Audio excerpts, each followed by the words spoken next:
Hello and welcome to a new episode. Now this episode is really exciting for me because it's all about electric motorcycles. Yes, and we didn't want to do the usual thing of testing mileage or range anxiety. We wanted to really put them through their paces. So we thought we'd do something which, as far as we know, no one has ever actually done before. That's right. We headed out to the countryside to do a 6-hour race on electric motorcycles. Hit it! That's what I'm talking about. Wait! Okay, now, from the beginning. Hit it, boys.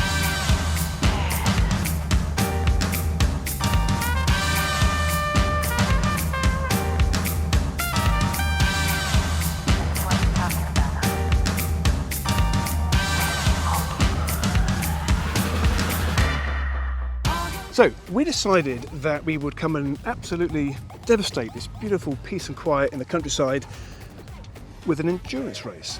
However, we're not actually going to devastate the countryside with noise because we're going to do it with electric bikes. Yep, we're going to do it with electric bikes. We're going to have 2 teams of 4. I'm going to have 2 electric bikes each. It's going to be a 6-hour race, and it's up to us to decide how we do it, how we manage it, how often the team do it. Everybody has to do at least 2 stints around this track, but I'm sure for 6 hours it's going to happen. And then we've got to keep them charged, and then whoever wins, because it's all about winning. It's really? 100% about winning. It's not about taking part, is it? No, it's 100% about winning. winning, and I don't care whatever methods we use, we're going to win it. So we are going to introduce you to our team of challengers, otherwise known as losers, eh? So firstly, this is John Cole. John Cole is a postie and he's actually been riding electric for 5 years, so I think a little bit of a speed demon in there.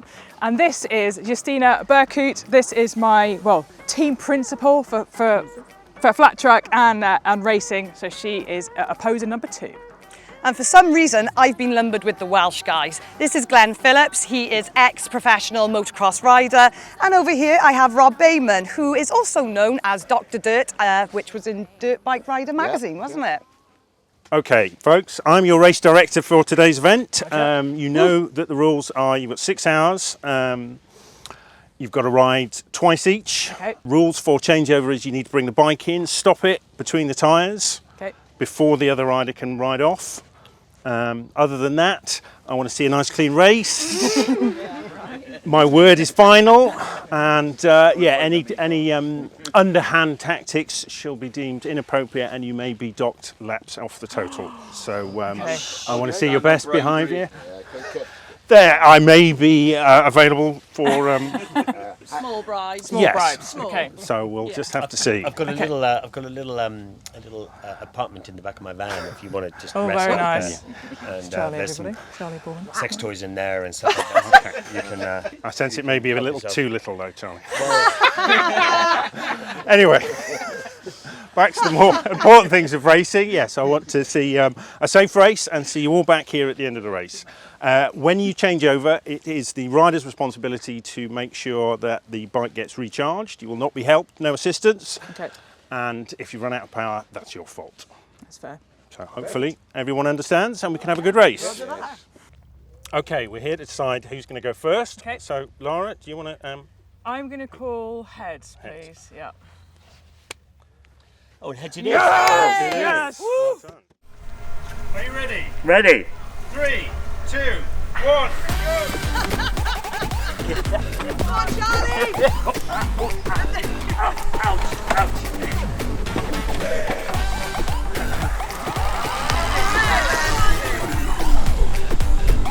It's not on. Oh.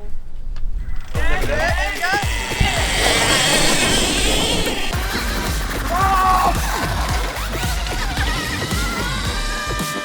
Okay, now, from the beginning.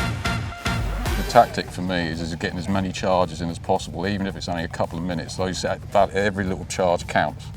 We can bang it up there, even if it's just in for 10 minutes. Those 10 minutes will make all the difference, because when you get an electric bike, you take advantage of every chance you get to get and charge your bike.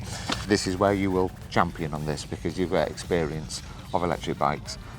Yeah. I've seen them, but it's the first, well, I've not even ridden it yet, but this will be the very first time I put my leg over one, so we'll see. So I think together we will have this fluid strategy let me just remind you, it is about winning. Yes, absolutely. Winning is everything. We have a full set of documents, project plan, tactical strategy. We have got a few of them, yeah, but I think we actually spent about 30 seconds talking about what we're going to do. Yeah, pretty much. I think actually the other team probably have got a better plan than us because they've structured it to 10 minutes. We've seen that so far. They have. We just said we'll go as long as you can last. as long as we can last. Yeah.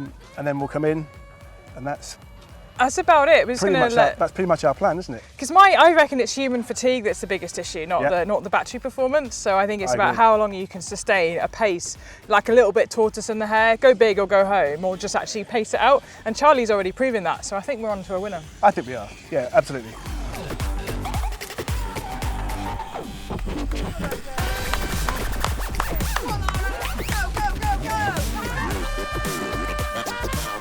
Good. Yeah. No. Absolutely fine. I was just sort of looking at how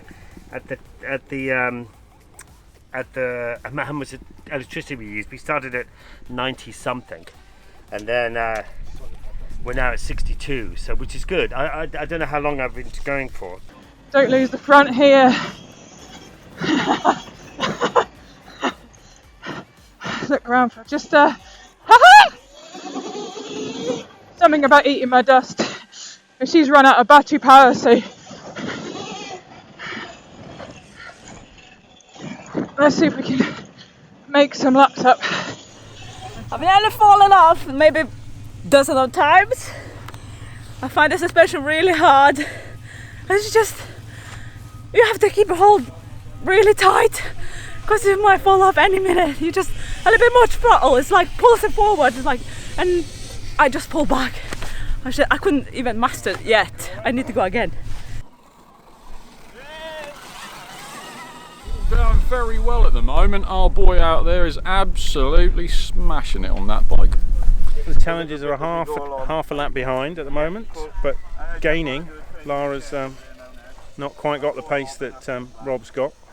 Whether the bike is not quite as quick or Rob's just giving it more beans.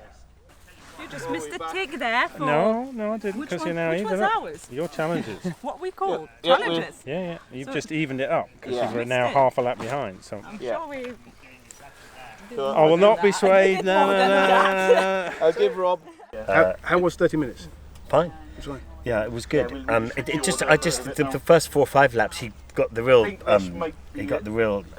energy there. Energy on because I had absolutely no idea figure it out. Yeah. What I like about Glenn actually is that we're not here to talk about Glenn. Okay? Oh, sorry. Yeah, well, because he's your mate. He's on the other team. I tell you what, you two, let's go riding on the weekends then. Yeah, let's be friendly. We'll leave you with the camera, and you can chat about him. Don't leave me, Charlie. We've only just met. Oh. The reason why I'm so out of breath is I came on about 3 laps ago, and Rob from the other team, who we just found out is a ex-Enduro motocross champion, and I tried keeping up with him, and I lasted all of, I think, a third of a lap, and just absolutely killed myself doing it. God, Charlie did this for half an hour. I've only been doing it for 5 minutes, I'm shattered. Well, looks like the challenges are 3 laps ahead at the moment. Going strong. It will all depend on strategy as who takes the day, though. We'll have to see.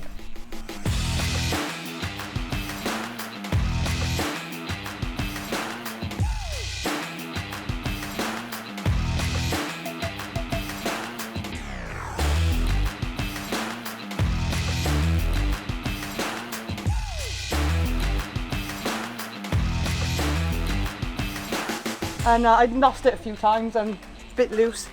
Am I making excuses or do I sound all right? Hey, you used to be really good at this. Very good, Yeah.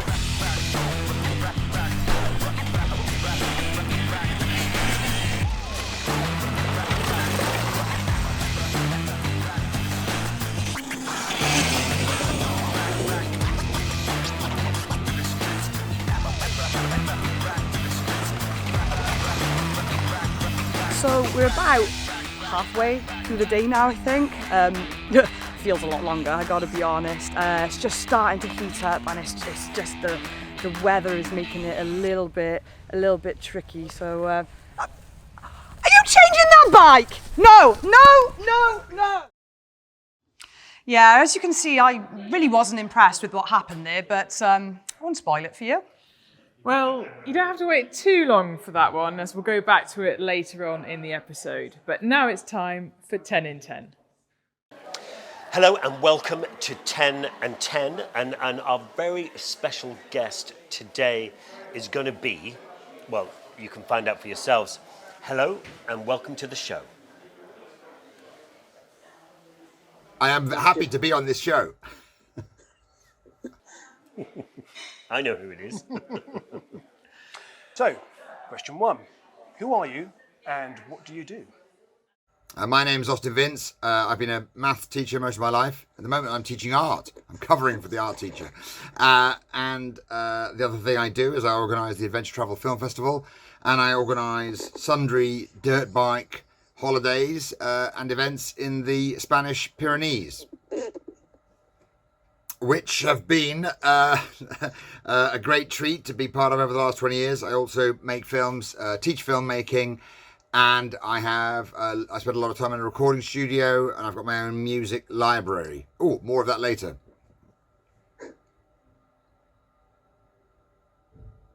And that later is now, actually, when I'm going to tell you that hopefully in a couple of months I'll have my music library online, and anybody who wants cheap or free music for their home movies will be able to get it from me, and it'll be better than the other free stuff that's on the internet and overused at the moment. There we are.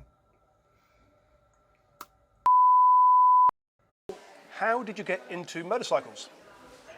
I got into motorcycling purely because my older brother Gerald had a motorbike, and like a lot of kids, I wanted to be like him. He was kind of cool to me, and I wanted to whiz around on one.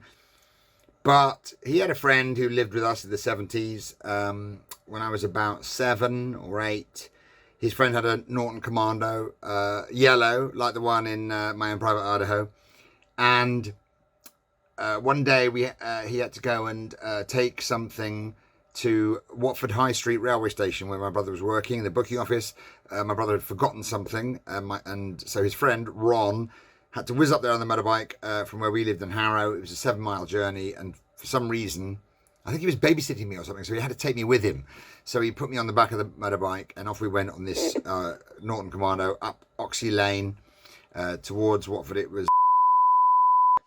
Okay, what is your favourite bike and why? My favourite bike at the moment would be a Honda CRF 250L, which is what I ride. It's the best trail bike I have ever ridden and owned. I couldn't for a second claim to know enough about motorbikes to say if it was the best trail bike ever. I'm sure the internet is already bursting into flames with people who think the opposite, but I'm thoroughly loving having a bike that seems to be indestructible, needs only basic maintenance, never breaks down, starts first time every time, and can be used as a cruising long distance road machine and then get smashed to pieces on rocky mountain trails, and yet nothing goes wrong, nothing falls off, nothing undoes. Nothing seems to wear out. Bearings seem to last forever. It's astonishing. I thought I knew a bit about motorbikes until I started riding this Honda CRF 250L. I realised I didn't know anything. I didn't realise how far advanced. Favourite place to ride and why? At the moment, my favourite place to ride, to go trail riding would of course be the Spanish Pyrenees, and obviously because of the kind of perfect storm, if you'll pardon the incredibly wrong metaphor, of staggeringly good, predictable weather, a level of access, public legal access to off-road routes that a British citizen can barely comprehend, amazing density of infrastructure when you need it, tarmac, hotels, hospitals and supermarkets, just frequently enough to maybe make an interesting trip viable.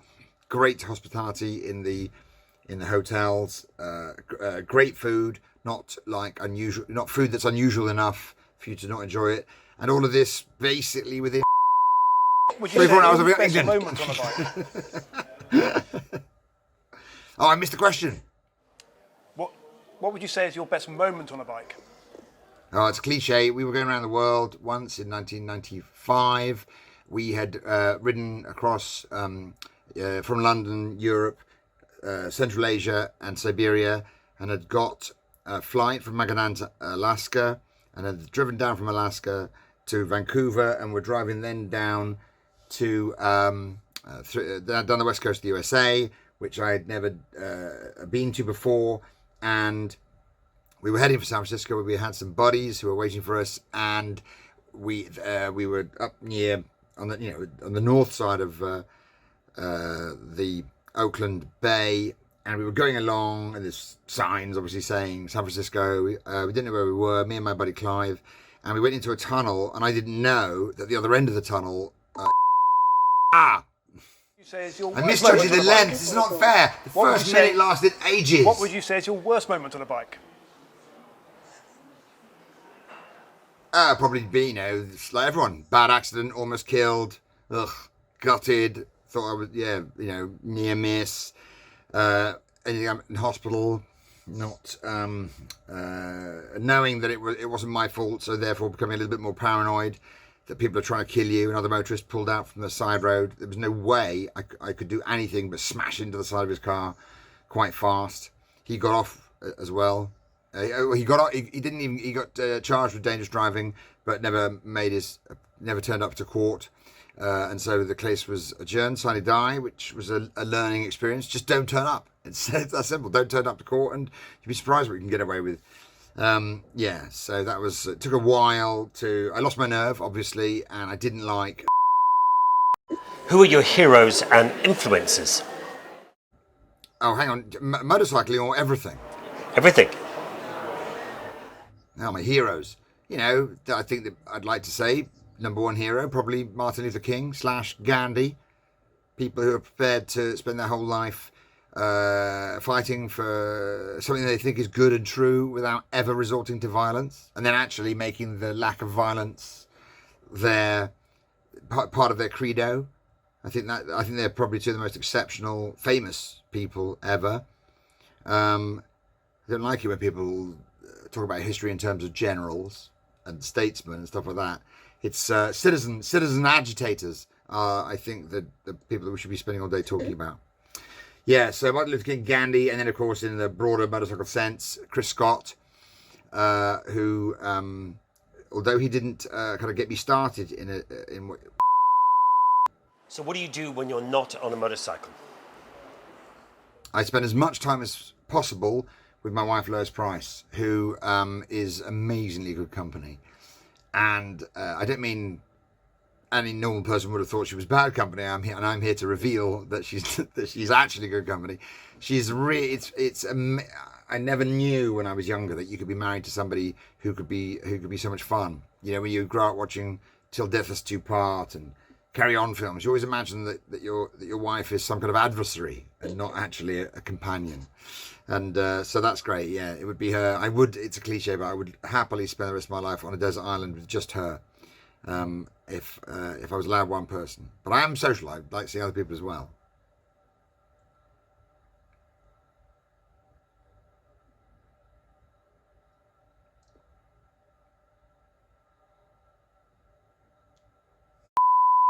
So what's next for you?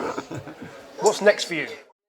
What's next for me is period 5, when I will be taking the year 3s for art. And what we're going to do is, first period after lunch, finish off their drawings of Dick Whittington. They are all drawing Dick Whittington for a competition organised by the Lord Mayor's Office of London. And the Lord Mayor this year is a member of the Merchant Taylors Livery Company, who own the school that I'm working at the moment. And so they've organised this competition. So everybody's drawing Dick Whittington. Oddly, years 3, 4, 5 and 6 have to draw Dick Whittington's cat, but years 7, 8 have to draw Dick Whittington, and neither group's allowed to draw both the man and the cat. The more I got into researching the story of Dick Whittington, and here's the important. So how do you think the meaning of the word adventure has changed? Well, the meaning of the word adventure has definitely changed, in my opinion. It was never being bandied around as much, I don't think, 20 or 30 years ago. 30 years ago especially. I don't remember anybody saying adventure when I was young.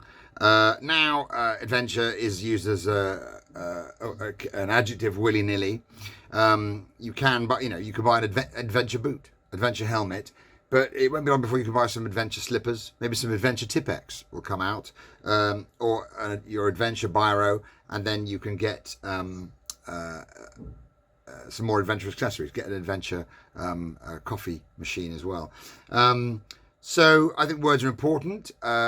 You only have to take a 15-second glimpse at the transgender debate and see that what pronoun. God, this is crap. Okay, I need to. Absolutely wonderful, lovely to hear from Austin there. A kind of interesting interview there, wasn't it? The world according to Austin, I think. Yeah, I mean, I want to go to period 4 with year 5 and draw a cat. Yeah, I think that's the first time I've seen him interviewed where he's not wearing his boiler suit. You know, the boiler suit is his thing. Yes, I was trying to work out what it was. Yeah. And it was only when he said, "What's next is period 5."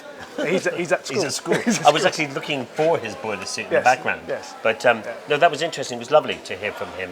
He's, he's been doing his adventures for years, hasn't he? Yeah, I think it was 95 when he did his. 94, yeah. Around the world. He did. What was it called again? The Mondo Enduro. Yes, yeah. Which is great. It's good watching. It's very good. Yeah. There we go. There we go. On to the next thing. And now it's time to see what I was so pissed off about in part 2 of our Enduro. Well, hang on a minute. The Joker has been played, Mr. Bourne. What Joker? Oh, weren't you there at the briefing? What Joker? Weren't you there at the Yes, I briefing? was. No, but at the deal was if your bike stopped working.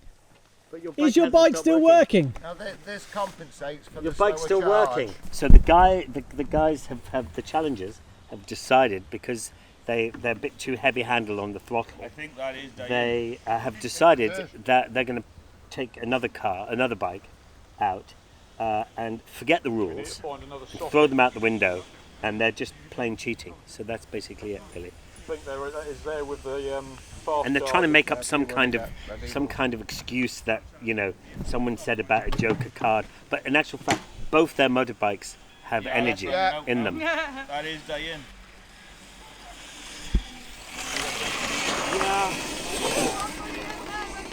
So here, the Motorbike TV crew have noticed a slight discrepancy in our challenging team. So they've had to introduce a third bike where they typically swap one of theirs out for like the Joker bike, but they seem to now just be cycling 3 bikes instead of 2. Now fundamentally it's just cheating, but actually it's probably a win for electric. I don't blame them. We've got the fast charger, they've got 3 bikes to kind of keep up with it. So what has happened is made it suspiciously level in terms of a playing field. So it's quite good to see how it will turn out right at the end. So we've got just under an hour to go and it's going to get really tight. Look at this cheating going on. This is just blatant rubbing it in my face. Well, we've seen that the challengers have bent the rules slightly, and there will be a penalty for that, bringing in a new bike when their existing bikes were still working whilst low on charge. So we'll see exactly what that penalty is shortly. Are you ready for me to go and get it? No, She said yes. Last minute. I can't think about everything. Tactics. I'm not competitive at all in any way. But I can tell. We're currently ahead in the game, but it's early days, isn't it? So anything could happen. Are you comfortable enough? Is it Yes, cool thank enough? you. Makeup. So I couldn't understand why he hadn't overtaken it yet, and now realise that he's got a flat tyre. 37 minutes. right, I thought 37%. Go. I was catching again, and then suddenly I was losing on the bike was being very strange around the corners. I had a puncture. I'm just hanging around and looking dumb enough so that he'll do all the work. That's what you got to do. You even took the battery out so it could be charging while we're waiting. Clever, right? Clear thinking. That was my idea.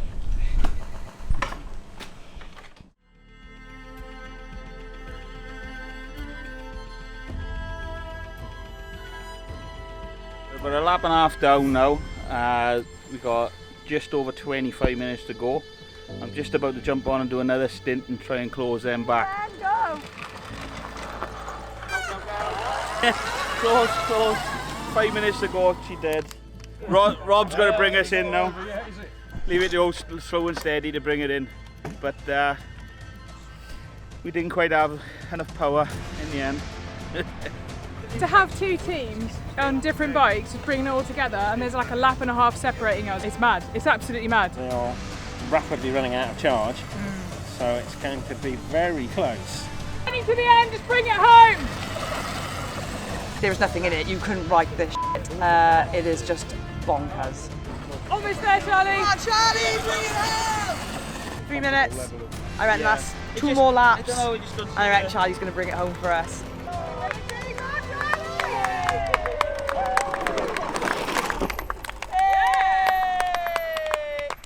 Woo! Well done, everybody! Yeah! Good for you guys. So here we are at the end of the race. We've had a great day, and it's time to hand out the prizes. So, the challengers, they managed 228 laps. Very impressive. Thank you. Yeah, it was all right. Unfortunately, though, they did bring out their third spare bike before they killed the battery on one of their other ones, so they are going to take a 5-lap penalty. So that's down to 223 laps. The Motorbike TV team did 229 laps. However, they did do 3 slightly dodgy changeovers, so I'm docking them 3 laps for that.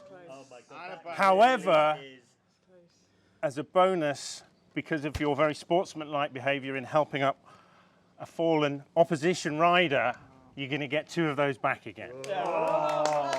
So, without further ado, to our winning team, here are your lovely well done, prizes. Well done, team. It's always fantastic winning. I'm just so glad that that all expenses were everything went out on these. But no, I think what's really fascinating. I mean, the real winner here today are the electric bikes. Yeah. And there were 4 different bikes. We aimed to do the 6-hour enduro, and that we would all rotate the bikes and charge them at the same time. And we all, as you said, had an amazing time. But at the same time, we all ended up pretty close. If you took away the penalties because the other team cheated, then it would be actually super close. It was down to just less than a lap. Yeah, it was less than a lap. Over 220 laps, which is incredible. Bear in mind, it's different bikes and very different experiences and levels of riders, from a championship leader to novices, and it was just, I think it goes to prove you can have an amazing kind of race on electric bikes. And as well as that, because it's a Saturday, and there was a big Harley Davidson meeting going on there. They would never have let us do this had we had proper 2-stroke bikes or 4-stroke bikes. It would have just made too much noise. And the really bizarre thing is that while we're going around, I don't think anybody there even realised we were doing it, apart from a few people who were camped, looking over the racetrack. Otherwise, they would not have had a clue. Let me ask you just one final question, though, because one of the guys said it as we were chatting at the end. Despite all the amazingly positive things we said about it, I wouldn't take any of those away. Do you think it misses something without the petrol and the noise? I don't know. I think for me, they're both as good as each other, but they're different. For me, when I'm going around there on an electric bike, you get a real connection the road or to the dirt, and you can feel it in a very different way. Whereas if you're out there on a 2-stroke or a 4-stroke, you'd never hear the landings, you'd never hear the gravel, you'd never hear any of that kind of thing. So they're both very different. I think most people would sort of still go for the petrol because people are very slow to change. It's what they know. People what don't like change. Yeah. And the guys here, they were struggling with it at the beginning, but by the end they kind of got it. Yeah, I think if the range wasn't an issue, and it's not that big an issue, and it's not going to be long before it's not an issue at all, I would be very tempted to change to an electric bike for green laning and the kind of light enduro stuff that I do. Oh, I've already done it. I've already changed, and it's so much less stressful because you're not stressing anyone out, you're not stressing horses out. But the other thing as well, if you had 4 of those smaller bikes that we would, the Chirons, those small. Say if you had 4 at your house and you had half an acre garden, and you turned that half an acre garden into a little motocross track, you could go all day on a Sunday in an urban environment, and no one would care, and you'd have the best fun. Yeah. So there you go. I think it's a big thumbs up. Yeah, thumbs up for electric bikes. Thank you. Losers. I genuinely cannot believe that bike race was so close. No, I know. I mean, and I suppose it got to the point really where people would maybe think that we'd staged it, to be that close. Yeah. But it really did. It really did end up being that close, and it was all about how different people used their power. So it was interesting. It was an interesting lesson. It was absolutely, yeah. Anyway, now it's time to go back to the Motorcycle Olympics, where we decided to up the ante a bit. Right, as we head into round 3, quick summary of the results from the first 2 rounds. So we were all evens on the first one, all or nothing. Kristy and I are boldly bringing up the rear on 5 points each. As usual. Yep. Charlie, 1 point, just 1 small point. And I'm not quite sure how you did it, but you did. Me neither. Skill. It's skill. Okay. Invisible training Nil wheels. pois. Nil pois. Yeah, well done. Well done.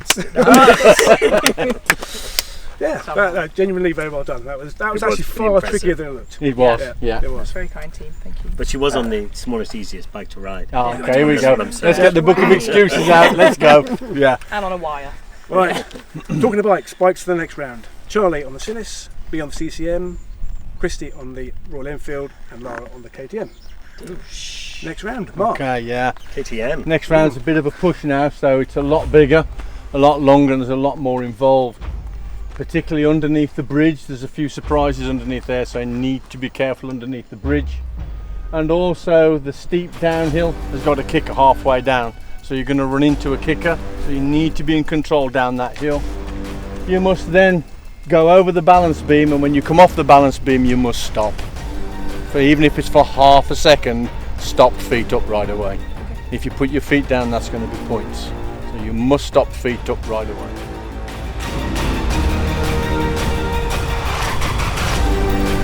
Well, this is a lot of power on this bike. I'm a bit worried about the power.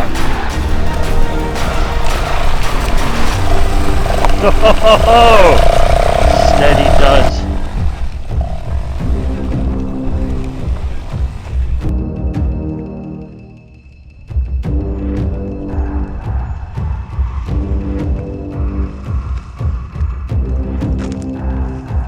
God, this is so dangerous.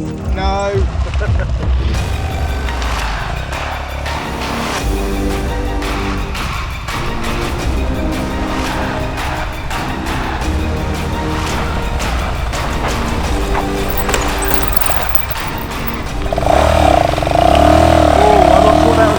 Stop.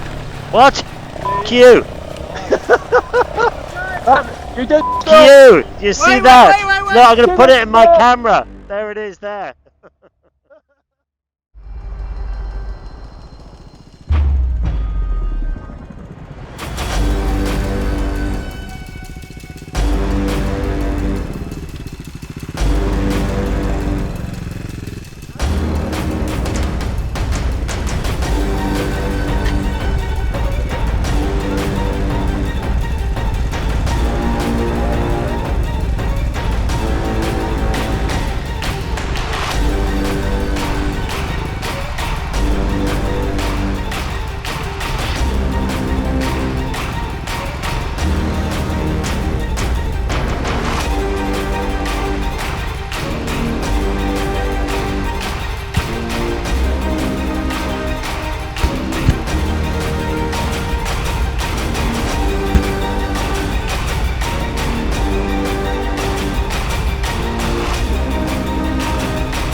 It's on my foot. Can we please get it on? Oh, what are you like? Jump.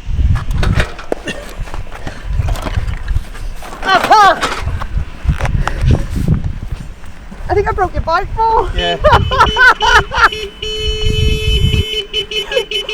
I'm so sorry. I thought I was doing pretty well up until then. Really? Is it because you forgot you had to brake? Yeah. What you've done there is you just got a short lever. Yeah, exactly. That's what they meant to do. I'm sorry, But it's Paul. alright. It's alright. It's not the first time that's happened. You think that's the first you rung? But the thing is, though, I was pretty impressed with my skid. I thought the skid was Right, superb. that looked cool. Should we just cut it there? Cut on the skid. Maybe I'll redeem myself. No, that's okay. Here goes Lara.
I'm afraid it was a great ride. You went out to the course, you went round the tyre, not inside the tyre.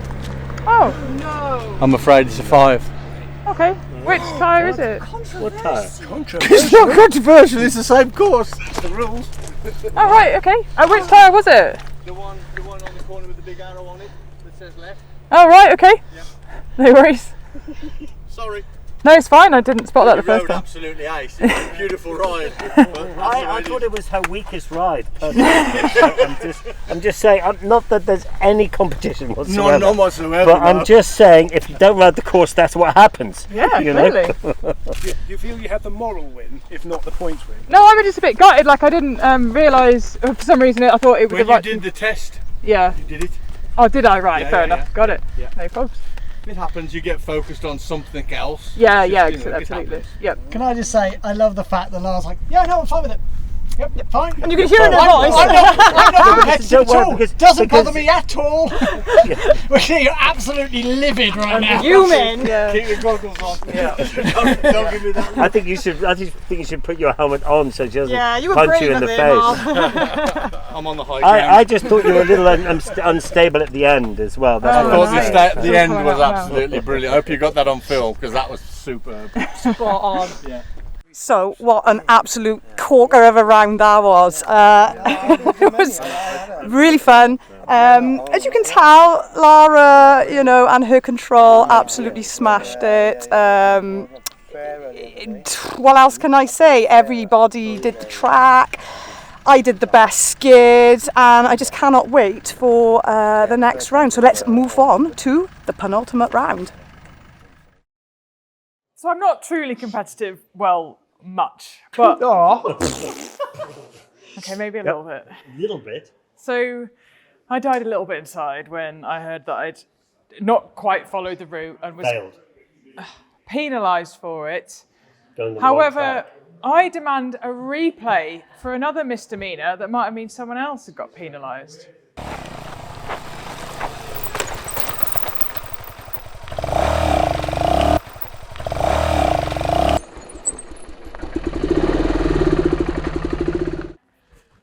absolute evidence that you failed to achieve the task of stopping when you were told to. Listen, there's nothing worse than a bad loser.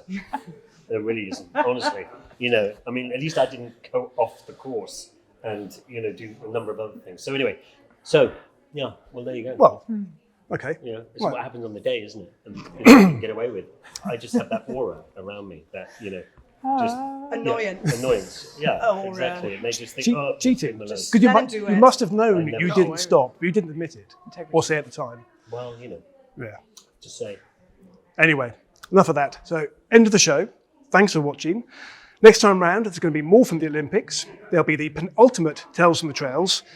And Lara is going to try and make me fall in love with Ducatis. Anyway, ride safe. We'll see you next time. I think it was just a moment. And if you see it actually playback, you see that I stopped momentarily. It wasn't short. But